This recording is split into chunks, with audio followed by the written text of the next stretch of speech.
저는 이 본문의 말씀을 가지고 예루살렘 성벽을 봉헌하게 하니 란 제목으로 좀 은혜를 나누고자 합니다. 우리 계명교회 요람을 보게 되면요, 교회 연역이 자세히 나와 있습니다. 1972년 11월 19일 철산교회 창립 예배로 시작을 했습니다. 당시 총회신학교 신학대학원 2학년생이었던 우리 송기일 전도사님, 즉 지금의 원로 목사님께서 두 명이 모여서 설립 예배를 드렸다 그래요. 당시 광명시는 존재하지 않았고요, 광명이란 단어는 존재하지 않았습니다. 철산교회가 세워진 곳은 경기도 시흥시 서면 철산 1, 2, 48번지 약 4평 정도 되는 민경희 시대 가게에서 이렇게 예배를 드렸다고 그래요. 아주 자세하게 나왔죠. 저도 오늘 이 설교를 준비하면서 요람을 보는 그런 가운데, 야, 우리 계명교회가 참 산 역사다.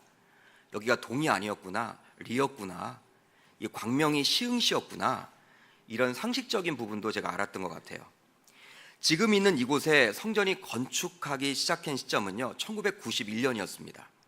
그리고 입당 예배를 1992년 6월 21일에 드렸다고 그래요. 그리고 당해 11월 15일에 창립 20주년을 기념해서 성전 봉헌 예배를 하나님께 드렸습니다. 여러분 놀랍지 않습니까? 20년 만에 이제 이곳에 와서 이제 성전을 봉헌하게 된 거예요. 아마 여기 계신 분들 가운데 몇몇 분들은 당시에 현장에 계셨으리라 생각을 합니다. 얼마나 감격이 있을까요? 성전을 건축하여 봉헌한다는 것은요, 이루 말할 수가 없는 큰 기쁨이죠. 봉헌은 바로 헌당한다라는 의미가 있기 때문에 하나님께 바친다라는 의미를 가지고 있습니다. 보통 그렇기 때문에 교회 건축을 하면서 은행에서 대출을 해서 시작을 많은 교회들이 하고 있지 않습니까? 그 빛을 모두 상환하는 가운데 봉헌식, 즉 헌당식을 진행합니다. 왜 그러냐면 이제 예배당의 주인은 은행이 아니라 바로 누구라는 거예요? 하나님이라는 거. 빛을 다 갚았다, 그런 의미로 봉헌 예배를, 즉 봉헌식을 올리는 것이죠. 봉헌식은 그러기에 의미가 있어요. 참여하는 모든 자들은 감격의 눈물을 흘리곤 하는 것이죠. 오늘 본문 안으로 들어가 보면 이렇게 시작을 합니다. 27절을 보면요, 예루살렘 성벽을 봉헌하게 되니 라고 나와 있습니다. 그러니까 예루살렘 성벽을 봉헌했다라는 것이죠. 52일 만에 성벽을 재건한 이후 이제 성벽 봉헌식을 가졌다라는 의미예요. 본문을 보게 되면 성벽 봉헌식이 언제 진행되었는지는 정확하게 나와 있지 않습니다. 그 날짜는 가르쳐주지 않아요.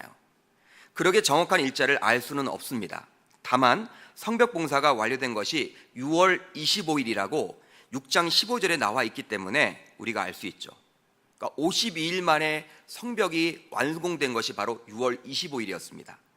그런데 이후 7월 한 달 동안은 나팔절과 초막절들의 절기를 지키는 것을 비롯해서 언약 갱신 등으로 한 달을 보내게 돼요.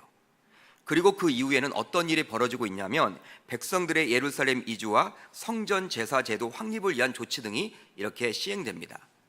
그렇기 때문에 아마도 우리가 추측을 해보면 6월 25일부터 훨씬 지난 시점, 몇 개월이 지난 시점에 이 성벽 봉헌식이 진행되지 않았나 생각을 해볼 수가 있는 것이죠.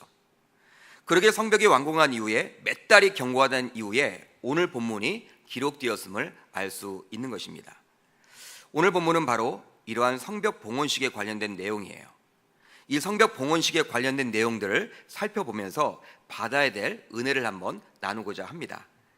우선 저는 개인적으로 오늘 본문을 좀 깊이 묵상하면서 지난 한 주간 동안 제가 이 본문을 좀 묵상을 했는데요, 묵상해 보면서 한 가지 의문점을 가지게 되었어요.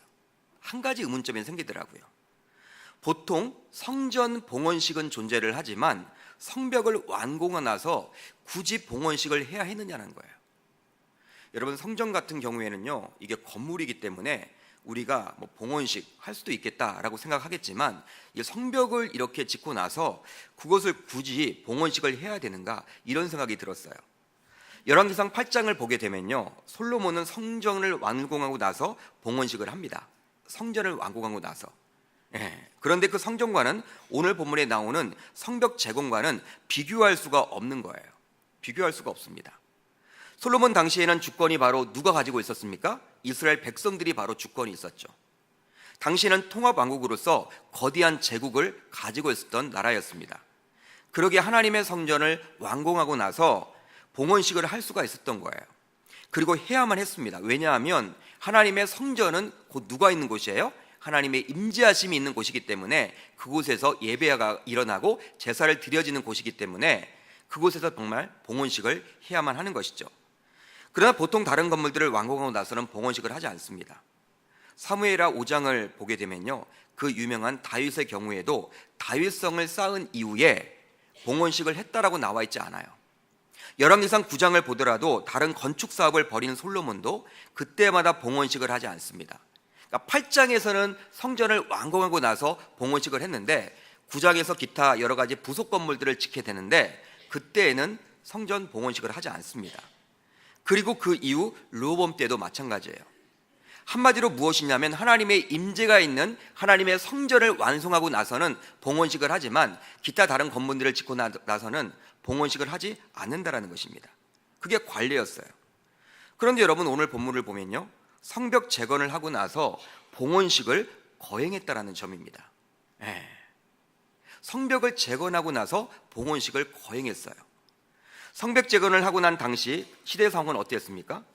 바사 제국 아닥사스다 왕의 허락을 득한 후 비록 성벽을 재건했지만 아직 주권이 유대 민족에게 있지 아니했어요. 유대 민족에게 주권이 있지 아니했습니다. 바사 제국의 것이었습니다. 그러기에 성벽 재건만으로는 족한 상황이었어요. 그것도 정말 겨우 한 것이죠. 성벽 봉헌식은 그리고 왠지 전통적으로 맞지 않기 때문에 충분히 하지 않아도 될 이유가 있었던 것입니다. 그런데 여러분, 오늘 본문 우리가 읽었던 27절을 보면 어떻게 시작을 하고 있습니까? 예루살렘 성벽을 봉헌하게 되니라고 시작을 하고 있어요. 굳이 하지 않아도 될 이 성벽 재건을 하고 난 다음에 이 봉헌식을 거행했다라는 것이죠. 느헤미야를 비롯하여 종교 지도자들과 백성들이 모여서 성벽 봉헌식을 하고 있음을 오늘 본문은 나타내주고 있어요. 그렇다면 무슨 이유 때문에 그리했을까요? 바로 자신들의 한계를 처절하게 느꼈기 때문입니다. 하나님이 지켜주지 않으면 아무리 자신들이 성벽을 쌓았다 할지라도 아무 소용이 없음을 그들은 깨달았기 때문에 그래요. 주권을 빼앗겨 본 백성들의 입장에서는요, 과거 이스라엘 민족의 역사를 통해서 철저하게 깨닫게 된 것입니다.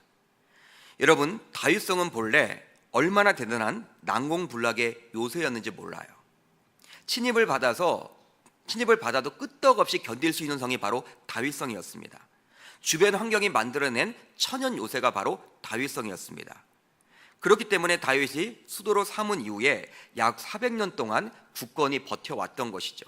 그 다윗성, 그 예루살렘 성 말입니다. 그렇지만 이스라엘 백성들이 하나님을 버리고 하나님께서도 그들을 지켜주지 않자 곧 그 성은 허물어 버리고 말아요. 여러분, 허무하게 무너져 버리고 맙니다. 그것도 이방 민족에 의해서 아주 무너져 버리고 만 것입니다. 400년 동안 지켜서 왔던 그 성읍이 무너져 내림으로 말미암아 이제 백성들은 나라를 빼앗기게 되고 본인들의 조상들은 지금 어디에 와 있습니까? 바벨론의 포로로 와서 지금 나라가 바뀌어서 바사 제국의 일원이 될 수밖에 없었던 거예요. 따라서 당시 백성들은 깨달았습니다. 바로 이 성벽이 아무리 강건하게 지어진다 할지라도 하나님이 지켜주고 안보해주지 않는다면 모래성일 수밖에 없다라는 거예요. 아무 소용이 없다라는 거예요. 이게 힘이 없다라는 거예요. 그러게 성벽 재건 축하 파티를 벌여서 단순히 흥청망청 기뻐하기보다는 성벽 재건 봉헌식을 통해서 하나님을 기억하고자 한 것입니다. 그리고 계속해서 하나님께서 이 성벽을 지켜달라고, 안보해달라고, 당신만이 이 성벽을 지킬 수가 있다라고 지금 기원하고 있는 입장인 거예요. 그런 의미를 담고 있는 것이죠. 사랑하는 성도 여러분, 그렇습니다. 아무리 우리가 노력해서 어떤 일을 이룬다 할지라도 하나님께서 지켜주고 안보해 주시지 않으면요, 그 노력은 나중에 물거품이 될 수도 있다라는 거예요. 여러분 동의하십니까? 아멘이십니까? 우리의 가정도 마찬가지죠. 우리의 사업장도 마찬가지입니다. 우리의 학교와 직장도 마찬가지예요. 삶의 전 영역에서 우리는 노력을 해야 합니다. 하나님이 우리들에게 자유의지를 허락해 주셨기 때문에 열심히 살아야 해요. 그렇지만 그 노력만으로는 불가능해요. 그 노력만으로는 절대적으로 안 되는 경우도 있다는 것입니다. 한계가 있는 것이죠. 따라서 주의 안보하심이, 지켜주심이 반드시 있어야 하는 거예요. 저는 이 밤 이 말씀을 우리 모두 간직하면 좋겠다 생각을 해봅니다. 바로 시편 127편 1절의 말씀인데요, 우리 한번 같이 읽어보도록 하겠습니다. 시작. 여호와께서 집을 세우지 아니하시면 세우는 자의 수고가 헛되며. 한 분이 같이 찾아서 한번 읽어볼게요. 시편 127편 1절인데요, 이게 중요한 내용이니까, 자막이 지금 안 나왔으니까 시편 127편 1절을 한번 우리가 같이 읽어보도록 하겠습니다. 이 말씀이 중요한 말씀이기 때문에 한번 같이 읽어보겠습니다. 시편 127편 1절입니다. 시작. 여호와께서 집을 세우지 아니하시면 세우는 자의 수고가 헛되며 여호와께서 성을 지키지 아니하시면 파수꾼의 깨어 있음이 헛되도다. 아멘. 인간의 노력에는 분명히 한계가 있기 때문에 창조주 여호와 하나님의 안보하심, 지켜주심이 반드시 있어야 한다는 거예요. 여러분, 우리가 삶을 살아가죠. 열심히 살아갑니다. 우리가 직장도 열심히 다니고 학교도 열심히 다니고 나름대로 열심히 살아갑니다. 그렇지만 한계를 만날 때가 있다는 거예요. 다윗성 같은, 여러분, 400년 동안 유지되었던 그 성조차도 이스라엘 백성들이 하나님을 떠나고 하나님이 더 이상 안보해주지 않자 이방인들에게 그냥 쉽게 무너져 내리는 거예요. 그게 바로 삶의 원리라는 것이죠. 여러분, 우리가 직장을 열심히 다니고 또 사업을 열심히 하더라도 하나님의 보호하심이 있지 않으면 그냥 물거품이 될 수밖에 없는 거예요. 나라도 마찬가지죠. 국가도 마찬가지입니다. 하나님께 기도하는 종들이 있기 때문에 이 나라 이 민족이 그래도 이 정도로 버티고 있는 것이지, 기도하는 자가 아무도 없다면 이 나라 민족이 어떻게 가겠습니까? 저와 여러분들, 계명교회도 저는 마찬가지라고 생각을 합니다. 기도하는 자가 분명히 있어야 하고요, 또 주님에게 의존하는 자가 분명히 있을 때 우리 교회도 존속이 된다는 사실이에요. 저와 여러분들 모두 우리가 삶에서 최선을 다해서 살아가야 하지만 항상 주의 안보가 필요함을 인식하며 살아갈 수 있기를 주의 이름으로 축복합니다. 정말 여러분들 축복합니다. 인식하며 살아가야 한다는 거예요.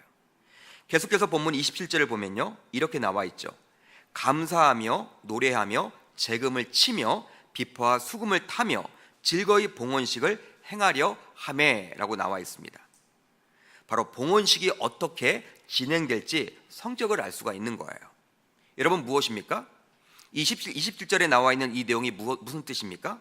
원어를 보게 되면요, 감사의 노래와 여러 악기를 통한 연주가 있는 즐거운 봉헌식을 치르겠다라는 의미가 있어요. 보통 우리는 봉헌식 하면 어떠한 의식을 떠올릴 것입니다. 예식을 떠올릴 거예요. 식이니까 감히 범접할 수 없는 엄숙함을 떠올릴 수도 있을 것입니다. 그러나 오늘 본문을 보면 노래와 악기 연주를 가지고 흥을 돋구었다라고 나와 있어요. 흥을 돋구었다. 한마디로 찬양이 있었다라는 것입니다. 여러분, 오늘 본문 28절을 보면 어떻게 나와 있습니까? 이에 노래하는 자들이 예루살렘 사방들과 느도바 사람의 마을에 모여들고 라고 나와 있어요. 그러니까 노래하는 사람들이 있었다라는 것이죠. 찬양하는 사람들이 있었음을 분명히 이야기해주고 있는 거예요. 우리의 성전 봉헌식을 한번 떠올려 보시면 좋을 것 같아요. 아마도 대단히 의식적일 것입니다. 예식적일 것입니다. 순서를 맡은 많은 자들이 있기 때문에 순서를 쳐내기가 얼마나 바쁘겠습니까? 그리고 꼭 빠지지 않아야 하는 것이 바로 말씀이겠죠. 말씀. 우리의 예배 모습을 보면 바로 이 말씀이 얼마나 중요한지 몰라요. 말씀이 중요하죠, 여러분. 저는 말씀의 중요성을 폄하고픈 그런 생각은 전혀 없습니다. 말씀이 중요하다고 인정하는 목회자입니다. 그런데 그것만이 어떠한 예식 혹은 예배라고 해서는 안 됨을 말하고 싶을 뿐이에요. 본문을 보시면 이 봉헌식을 하면서도요, 찬양의 줄을 이루고 있다는 거예요. 찬양의 줄을 이룹니다. 31절 이후를 여러분들이 한번 눈을 가지고 한번 보시길 바랍니다. 보시면요, 두 갈래로 나뉘어져서 성벽을 돌아보게 되는데, 이제 백성들이 이제 두 갈래로 나뉘어서 성벽을 이제 돌아보게 돼요. 그러한 예식을 치르게 되는데, 바로 찬송하는 자의 큰 무리를 둘로 나누었다라고 31절에 그렇게 기록을 하고 있습니다. 찬송하는 무리라고 나와 있어요. 당시 말씀을 전하는 자가 없었기 때문일까요? 아닙니다. 그렇지 않습니다. 그곳에 분명히 에스라는 있었습니다. 36절을 보면요, 에스라의 이름을 분명히 우리가 이렇게 볼 수가 있어요. 학사 에스라가 앞서서라고 36절 하반절에 분명히 나와 있는 것이죠. 저는 이 본문을 보면서 예식 혹은 예배에 있어서 무엇이 성경적인 예배인지에 대해서 한번 곰곰하게 생각을 해보게 되었어요. 무엇이 정말 성경적인 예배인가? 무엇이 정말 예배인가? 우리 주님께서 요구하시는 예배의 조건은 딱 두 가지입니다. 바로 요한복음 4장 24절에 나와 있는데, 하나님은 영이시니 예배하는 자가 무엇과 무엇으로? 영과 진리로 예배할지니라. 한번 따라합니다. 영과 진리로 예배할지니라. 그러니까 영과 진리로 예배하라는 거예요. 예배할 때 어떤 형식이 중요한 것이 아니라 예배하는 자의 중심에 영과 진리로 예배해야 함을 이야기하고 있는 거예요.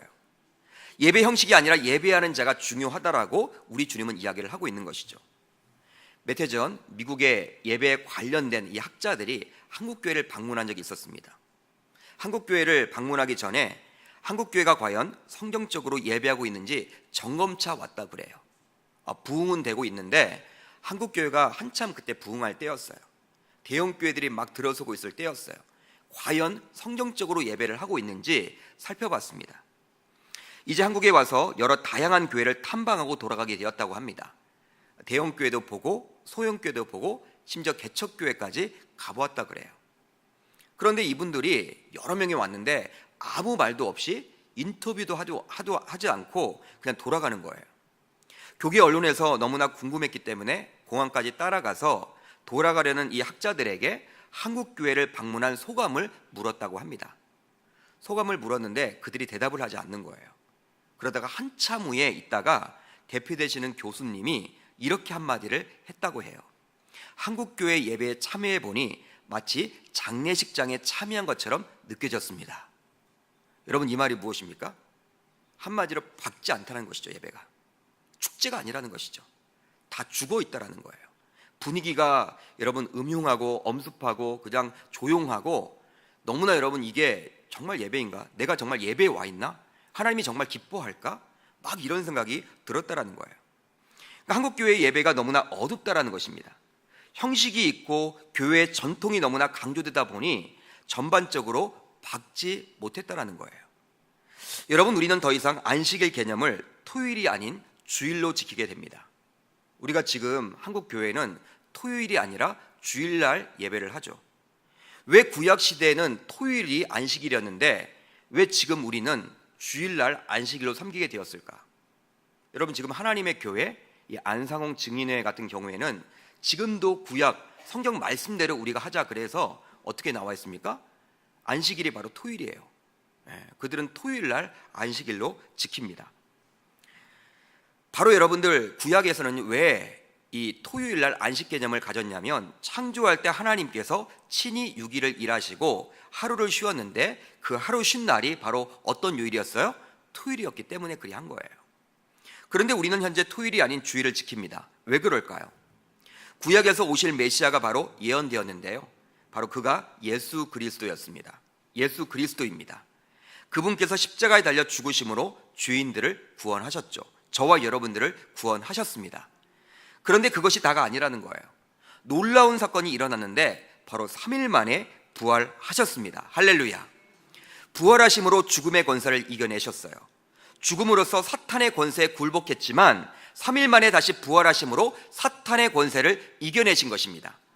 이 부활은 우리 기독교에 있어서 정말 중요하죠. 가장 중요합니다. 왜냐하면 이 땅에서 우리가 아무 소망 없이 살아가다가 우리는 결과적으로 회복되어서 승리하기 때문인 것이죠. 바로 부활이 있기 때문에 가능한 거예요. 저와 여러분들이 다 죽잖아요. 죽으면 끝이 아니에요. 여러분들, 세상 사람들은 죽으면 끝이다, 어떤 힘든 일이 있을 때 죽으면 끝이다라고 생각해서 막 자살까지도 하고 있는 분들이 있는데 그건 올바른 신앙의 모습이 아니죠. 여러분, 하나님을 알고 있는 사람들은 자살해서는 안 되는 거예요. 그렇기 때문에 물론 요즘에 자살의 경우에는요, 이 우울증이 동반되어서 오기 때문에 자신의 의지와는 상관없이 자살을 하는 경우도 있겠지만, 성경적인 원리를 통해서 볼 때는요, 이 자살은 하나님의 뜻은 아닌 거예요. 보게 되면요.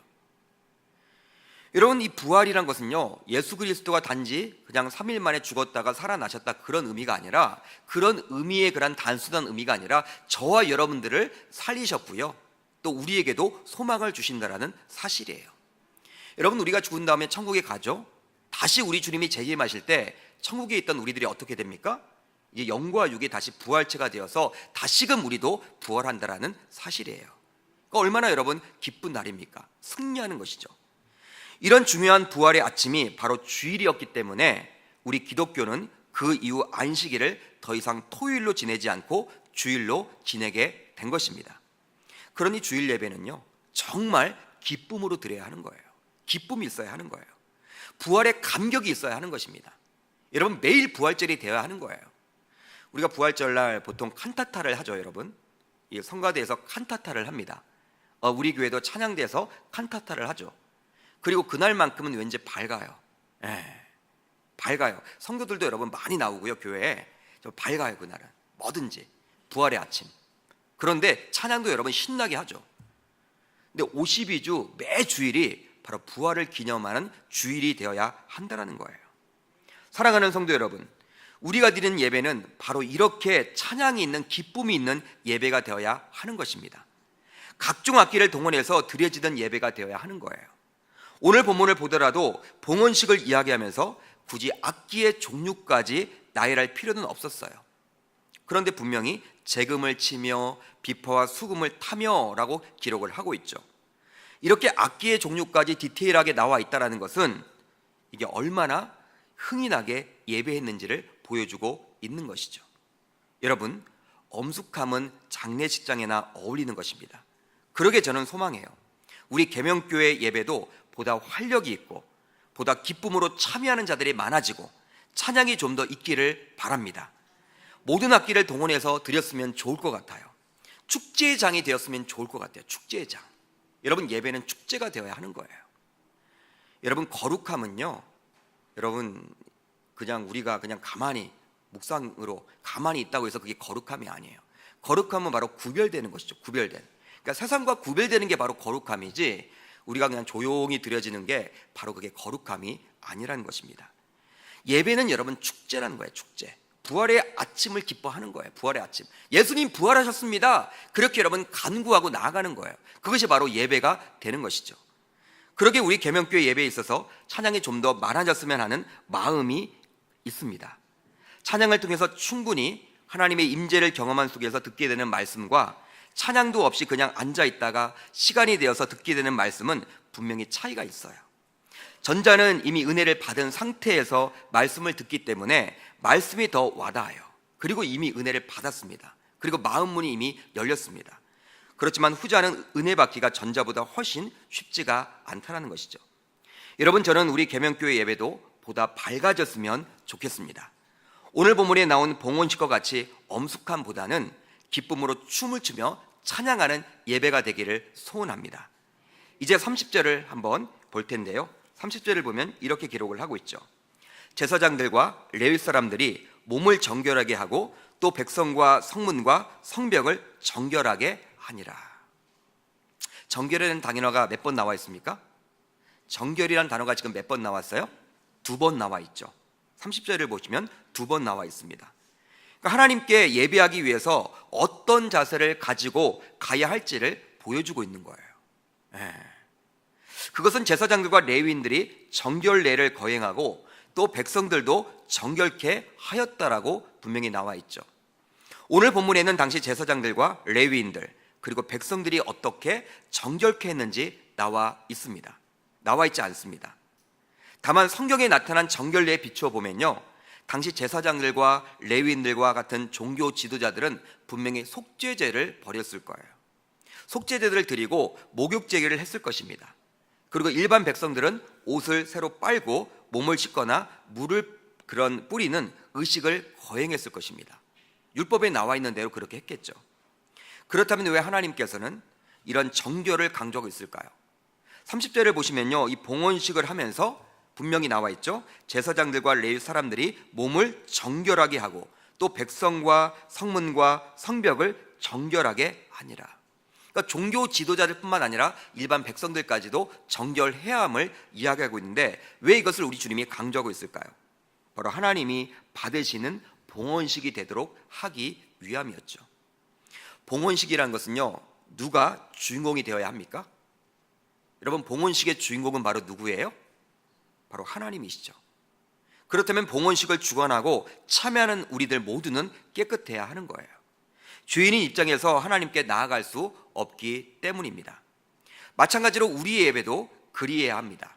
우리 예배가 그리해야 한다는 거예요. 지금 우리는 신약 시대를 살고 있습니다.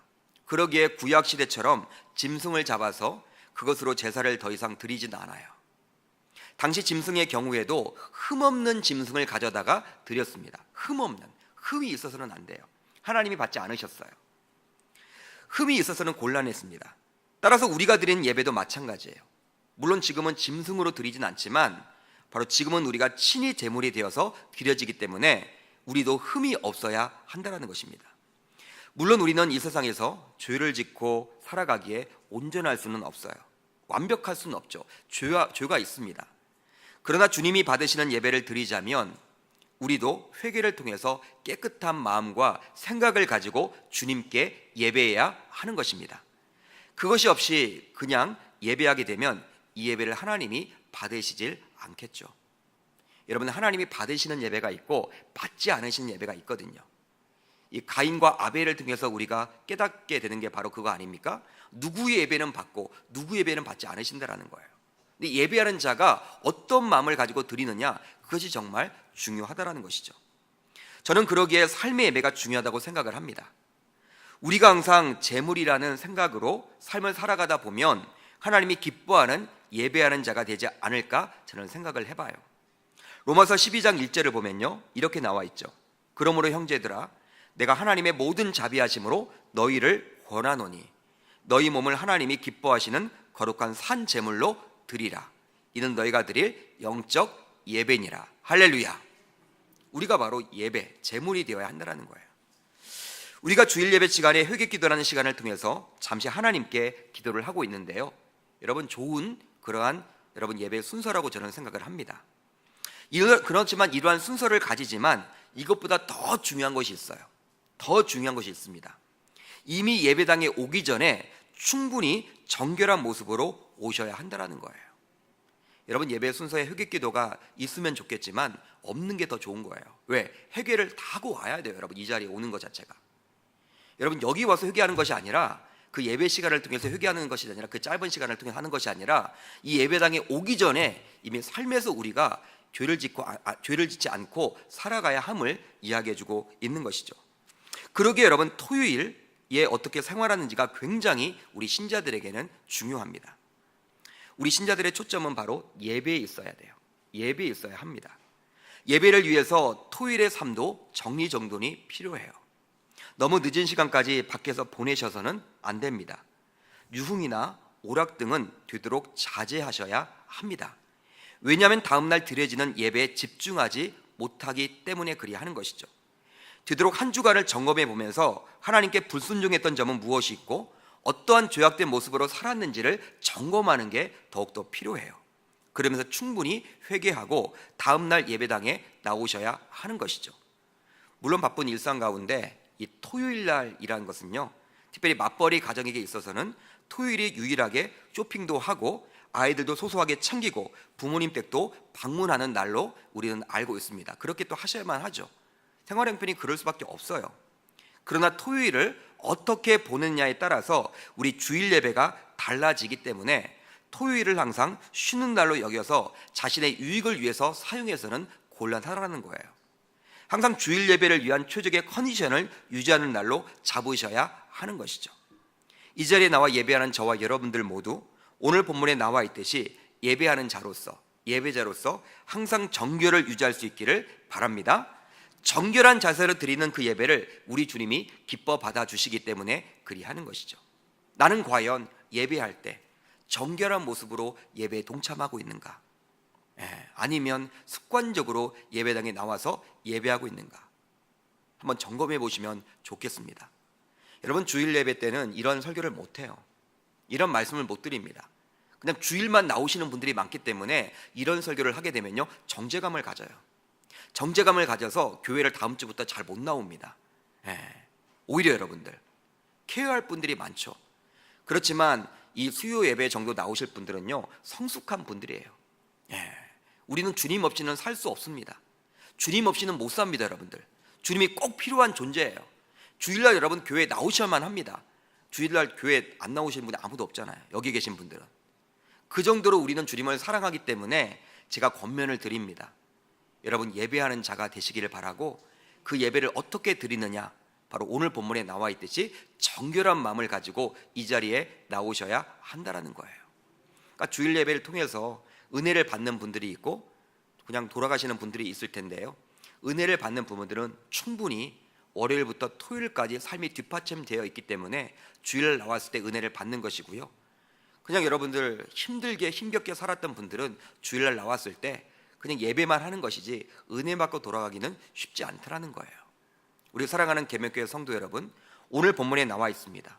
이 봉헌식을 드리면서도 그 제사장들과 레위인들, 백성들 모두 정결을 했다라는 거예요. 정결의식을 먼저 하고 나서 거기에 참여했다라는 것입니다. 그렇다면 저와 여러분들도 무엇이 있어야 되겠습니까? 바로 정결한 자가 다 되어야 될 줄 믿습니다.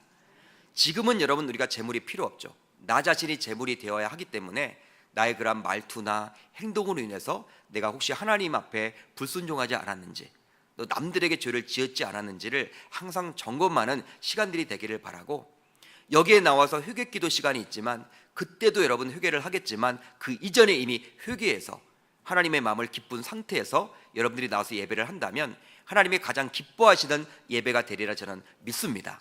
그런 하나님을 만나고 돌아가는 저와 여러분 되시기를 주의 이름으로 축복합니다.